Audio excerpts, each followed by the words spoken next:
ايوه حبايبي، بصوا الفطير وجماله. اهو الفطير محشي مكسرات. تمام، والمكسرات طبعا باينه فيه، وجماله قد ايه هو حلو. والفطيره الساده اهي. ده بقى عاملينها كده بحجمها كبيره يعني. والفطيره ابو كاستر. اهو بصوا ابو كاستر جميل قد ايه، وباين فيه ان هو حلو. الفطيره الكبيره عايزه اقربها لكم اهي قد ايه. بصوا حلوه وطريه طريه خالص، وقلبها من جوه طري. وده برضو نفس الكلام، ومكسرات وابو كاستر اهو، وجماله وشكله حلو قد ايه اهو. جميل جميل جميل. حبايبي لو عجبكم الفيديو ما تبخلوش عليا باللايك والاشتراك، وتفعلوا الجرس عشان يوصل لكم مني كل جديد اهو. تعالوا بقى نشوف المقادير بقى عملناها ازاي، وازاي طلع بالشكل ده اهو. يلا بينا يلا بينا.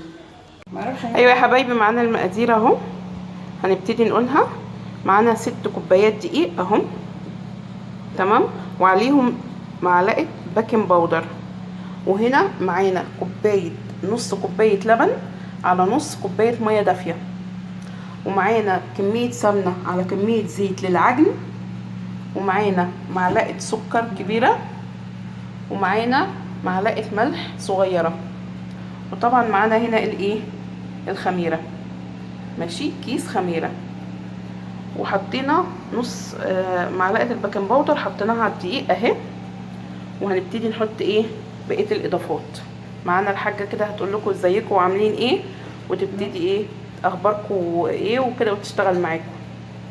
السلام عليكم ورحمه الله وبركاته. ازيكم يا حبايبي، عاملين ايه؟ ان شاء الله تكونوا بخير يا رب، وبصحه جيده يا رب، انتوا واولادكم واللي معاكم واهلكم كلهم. كل سنه وانتم طيبين. النهارده قلنا كده نعمل فطير، نسمي الله كده بسم الله، ونعمل فطيرتين كده عشان خاطر العيال. ان شاء الله تشوفوهم معانا باذن الله يا رب، يطلعوا حلوين باذن الله كده، وتتفرجوا عليهم باذن الله ان شاء الله. طيب حطينا هنا 6 كوبايات دقيق، ومعلقه بيكنج باودر، ودي معلقه ملح صغيره، معلقه ملح، ودي معلقه سكر كبيره، ودي كيس خميره فوريه. نقول بسم الله كده. بسم الله الرحمن الرحيم.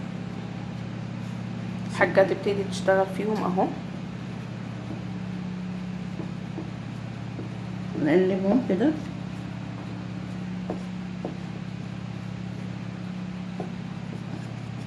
معلقتين زيت. نحط بقى كميه اللبن، صح؟ معلقه لبن، كوبايه لبن، نص كوبايه حليب على نص كوبايه ميه دافيه، نص على نص. طيب لو احتاجنا هناخد تاني، اكيد هنحتاج تاني ان شاء الله. يعني طول ما انت بتعجني العجينه في ايدك بقى تشوفيها محتاجه مش محتاجه.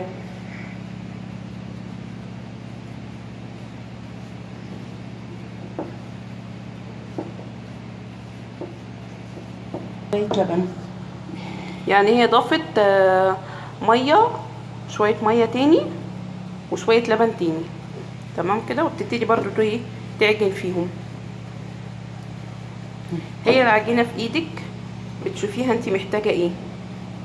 اذا كانت محتاجه لبن، محتاجه ميه، تحطي ميه دافيه، تحطي لبن. طب ومعلقتين الزيت هنحطهم دلوقتي. معلقتين الزيت برضو كده، هنقول بسم الله وننزل بيهم.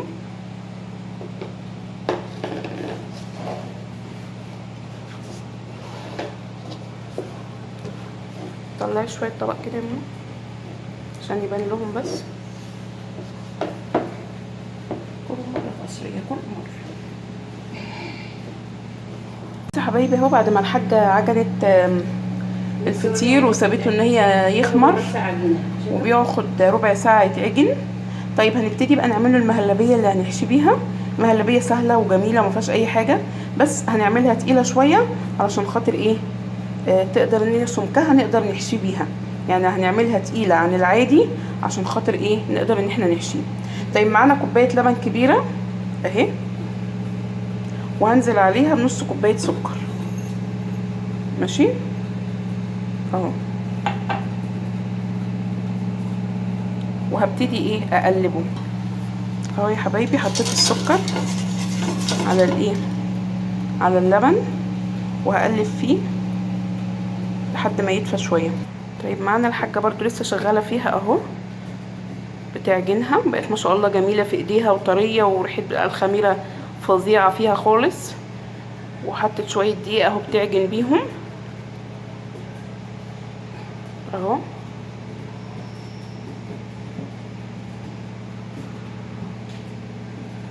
طب مش المفروض يا ماما تتعجن بسمنه ولا بدقيق؟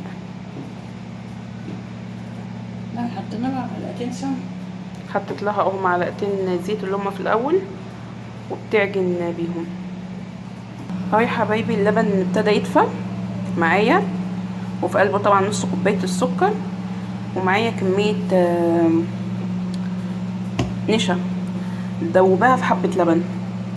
كميه نشا في حبه لبن هنزل بيهم على اللبن، بس انتوا عارفين ان احنا هنعمله تقيل شويه عشان خاطر زي ما قلت لكم الفطيره. طيب اهو اقول بسم الله كده وانزل بيهم. بصوا يا حبايبي انا بعد لكم الحاجه مره واتنين، بس مش يعني مش كتر في يعني مش حب في الكلام، على قد ما هو حب ان انتوا ايه تطلع الحاجه مظبوطه وما تنسوش. في حبايبي كمان لسه بنوتات عسلات كده امارات، لسه ما شاء الله متجوزين او لسه مخطوبين او لسه ما دخلوش دنيا، يعني ربنا يسعدهم يا رب. فطبعا بتبقى بالنسبه لهم الحاجات دي لسه مجهوله شويه، بقى خارجين بقى من بيت ابوهم والدلع والاكلادور طبعا ان شاء الله برضو في بيت جوزها يعني هتشوف ايام كويسه، بس برضو لازم تهتم بالمطبخ طبعا، وبعد كده ان شاء الله يبقى عندها اولاد وكده. فاهو بصوا بقى تقلت معايا ازاي اهو، لسه من كام غلوه وتقلت. انا قلتلكوا انا عاوزاها تقيله شويه علشان خاطر تستحمل العجين، ما تخرش من الجنب، ما تنزلش، ما تعملش كل ده. فانا طبعا متقله النشا. بصوا اهو، ده اللي انا عايزه اوصلكوا ليه. شايفين اهو، شايفين؟ هبتدي بقى اهدي عليها خالص عشان خاطر ايه تشكل براحتها.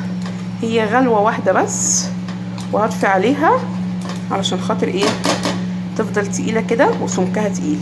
طفيت عليها اهو، مفيهاش اي حاجه ولا اي فن خالص ولا اي فكره اهو.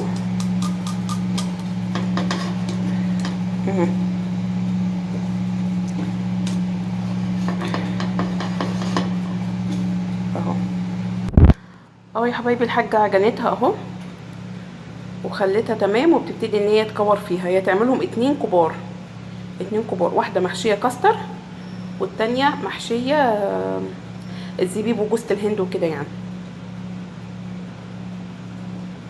اهو.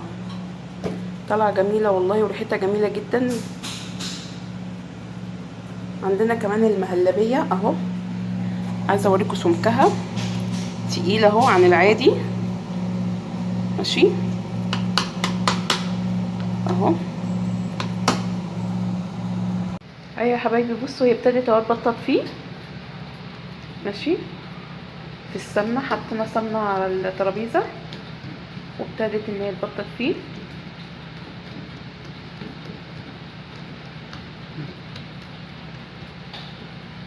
هو طري خالص اهو وجميل اهو يا حبايبي. اهي شغاله فيها برضو، فردتها بصوا ما شاء الله كبيره قد ايه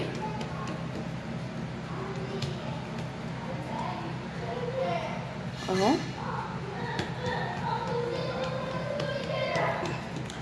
اهو يا حبايبي. حطيت عليها المهلبيه.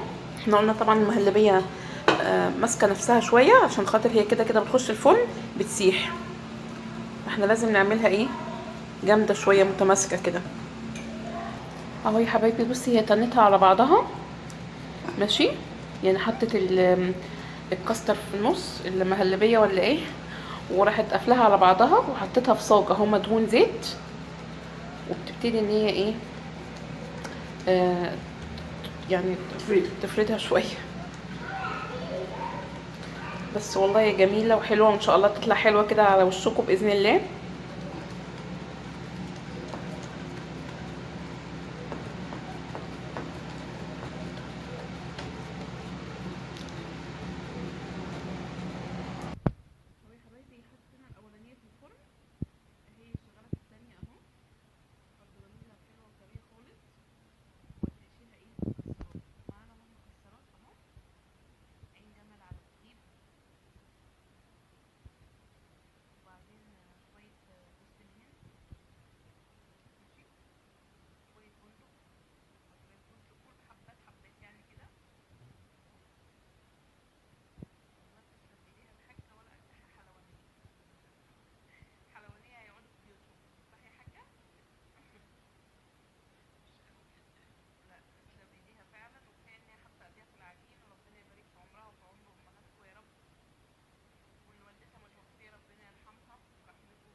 بص حبايبي، ام مكسرات اهي، حاجه حطت عليها المكسرات اهي، جميله وحلوه خالص وفردتها.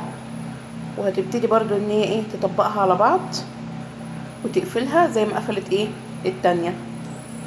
اهو نقول بسم الله كده. ايوه جميله، ولا ملكلكه ولا معجنه ولا اي حاجه خالص. اهو جميله جميله ما شاء الله يعني. هي بصوا حبايبي، هي حشت واحده زي ما قلت لكم المهلبيه والتانية مكسرات. ودلوقتي بقى هي عملت واحده كبيره اتبقت معاها، هتعملها بقى كبيره عشان تغمسي بيها عسل، تغمسي بيها جبنه، يعني زي المشلتته كده المورقه اللي هي الكبيره. بصوا هي حطت تقريبا 2 في بعض كبار. بصوا اهو الصغيرة اقل شوية عشان في واحده اقل شويه من تحت والتانية ايه كبيره. والله يا جماعه حاجه سهله وحلوه وحاجه نظيفه في البيت وكده، وما تستصعبيش اي حاجه. مش تقولي مثلا ايه لا دي مش هتطلع حلوه، ده انا مش هعرف اعمل. لا لا خالص خالص. سخطة سوق. طيب نفردها بقى في قلب الصاج اهو يا حبايبي. دهنت الصينيه اهو، وهتبتدي كده تقول بسم الله وتحطها فيها اهو. تقيله وجميله، وطبعا هتطلع مورقه لانها طبعا ايه كبيره.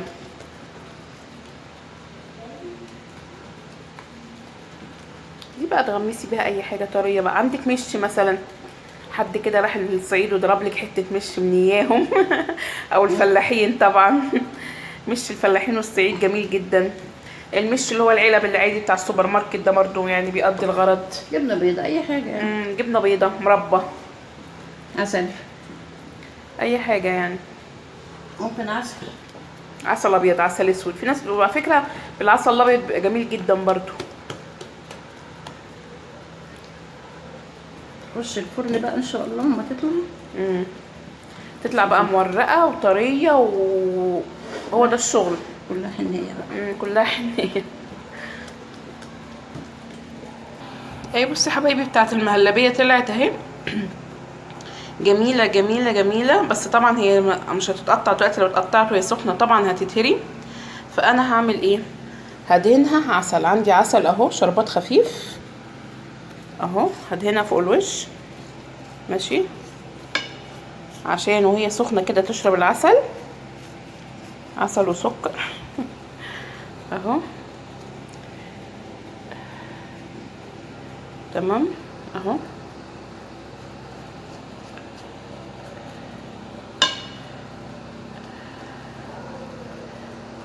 ماشي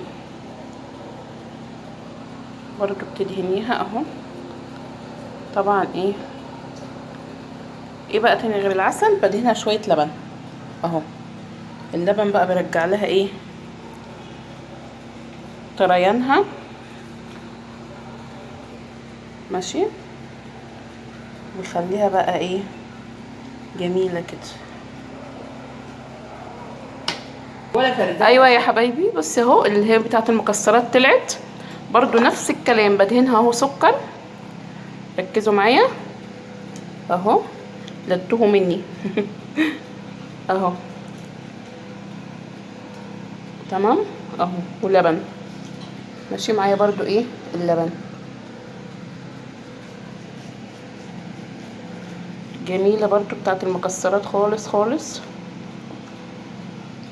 عايزة اوضح لكم بس الصورة اهو يا حبايبي. بصوا بعد اللبن وبعد السكر اتدهنت كويس، طريت وبقت جميلة جميلة خالص اهو.